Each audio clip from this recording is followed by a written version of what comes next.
Hello everyone and welcome. So this is part 3 of my cabinet build. Today is all about fitting the glass and to show you the finished product overall. So everything all in. So glass all in, the units all wired up, all the machines all wired up, ready to go, LEDs on. Unit is basically screwed up and ready to go in the designated space that I've given it. Hope you stay tuned, watch to the end, let me know what you think right at the end. And yeah, ultimately, enjoy the video.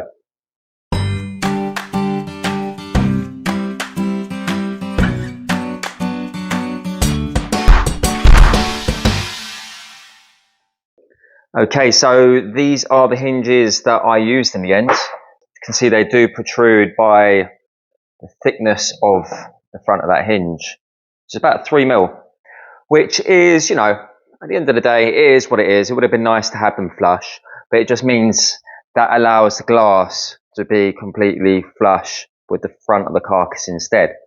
So I quite like these hinges. I've noticed that they've got little clips on them. I didn't notice before, because look, without the clip, it does what it wants to do. And then I was thinking to myself, how do I hold the glass closed? Oh, by the way, these open full 180, so which is really good. But if we look over here, this one isn't moving. If I give it a big yank, it opens up, and it's got this little clip that locates into here once it's closed. So you push it hard, and it holds itself. It's really tough, to be honest. Figure out my height of that door, push it up against the stop. We've got these little gaskets, these little rubber gaskets here, so that is going to go up against this front part because we've got little rubber tabs on the end of the grub screws. Okay, so that's protecting that side of the glass. We just need to protect this side of the glass. All right, so that's what I'm going to do. Right, so as you can see, I've got most of them on. Got the 4 at the bottom, 1 there, got this one here to do. So let me just explain. Those little gaskets there, I used a bit of spray glue just to dab it on and hold it in position. These are the ones I'm talking about. They come in the pack. So when in the pack of the hinges, basically you get a hinge, you get one of these, spring washers, 1 little grub screw, and 2 of these screws, and you get 1 of these clips. This is everything that you need for 1 hinge. So I glue that in. I just spray the spray part onto the hinge, onto the inside of that face.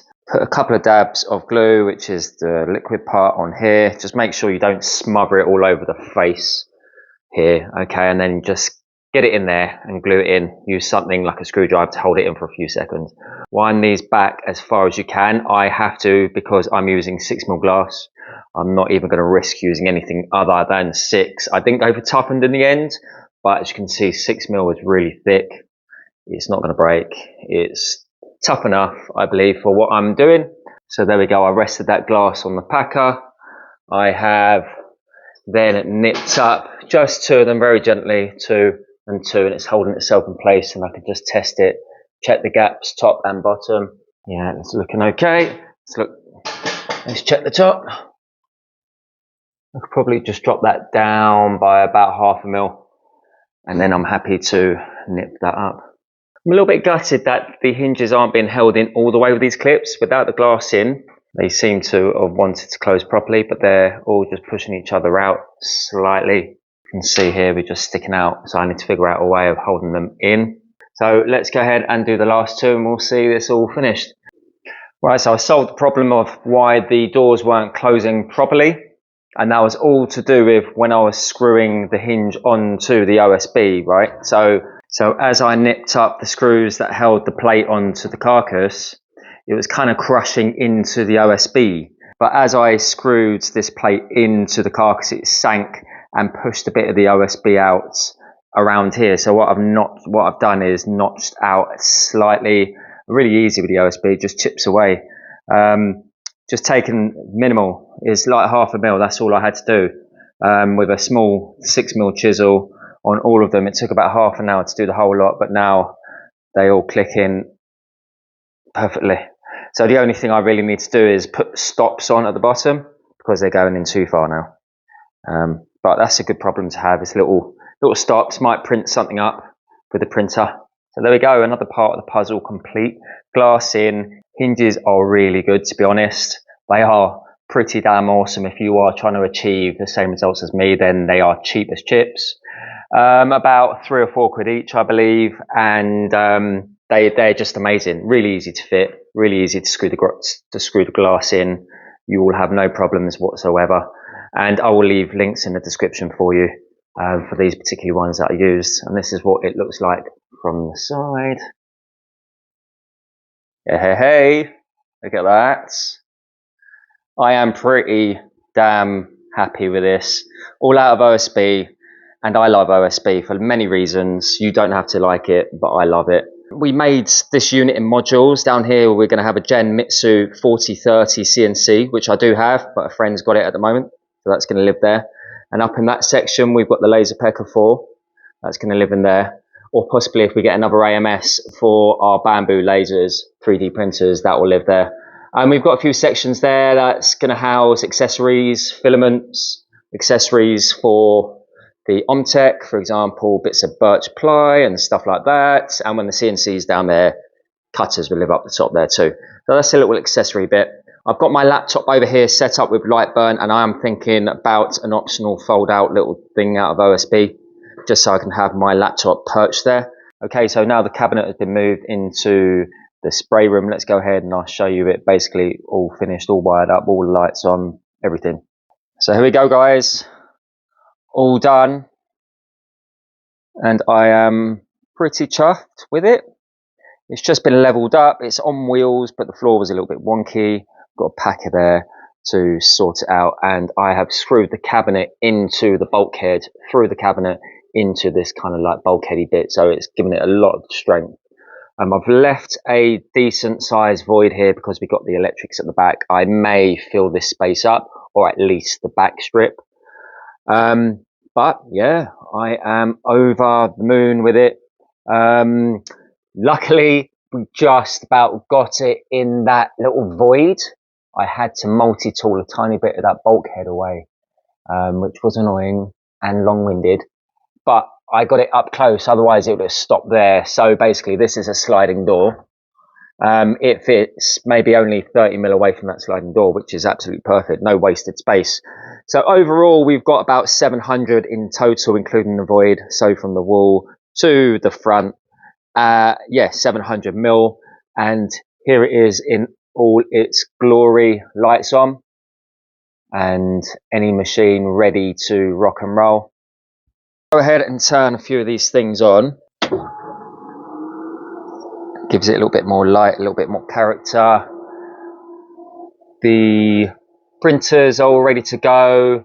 Basically they're all powered on. So basically every machine, that it has kind of like a little transformer box, doesn't it? So that is up here, and then the socket is fed through the hole around the back. So yeah, we've got the Laserpecker 4. Possibly changing to the 5 because I'm getting that pretty soon. So basically this is the best printer Bambu Lab do. It's the X1 Carbon, and we got the P1S, which is not far off, to be fair. We've got the Omtech 50 watts CO2 laser, it's the Polar, and then we've got the Genmitsu Provar XL 4030 V2 with the controller up there, and all ready to go. So I've not tested this out or used it.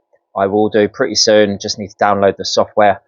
I've used this, you've seen a few videos back, you've seen that in action, and you've seen these in action in my house, and you've seen the Laserpecker. So I think I will do a video all in of all the machines working. Once I've got the CNC machine going, I will literally get them all playing and all doing their thing all in one hit, because that is the idea of the cabinet. I'm going to get a little CNC Hoover, a cordless one. Thanks, Sam. He's given me the inspiration for that. You can get a little CNC battery powered Hoover that should fit in that little corner in there. But other than that, if it makes dust, it makes dust. It doesn't matter. It's got its own little section. It's away from all the other sensitive bits. These don't really make dust. This one makes smoke, but it's vented outside. Because yeah, we've got the duct going through the wall, yeah, and in there we've got our power supplies, our lighting supplies, all our power strips, and here we have the data cables for the laptop. So that's coming off of the CO2 laser, so effectively I need to make like a little shelf here or something for the laptop to sit on. But future things to do, I can tweak this here and there and do a few bits extra, which maybe I might show in my next video. So that is what I'm hoping to do next video, is make a shelf possibly and show you all of these working. But yeah, oh, by the way, these handles are 3D printed by the Carbon. So these little handles here and these little L brackets in clear plastic to make them as discreet as possible, and they are just glued in place. So there we go. I've kind of gone to turn a printer on every now and then and smash my fingers on the glass because I keep forgetting the glass is there.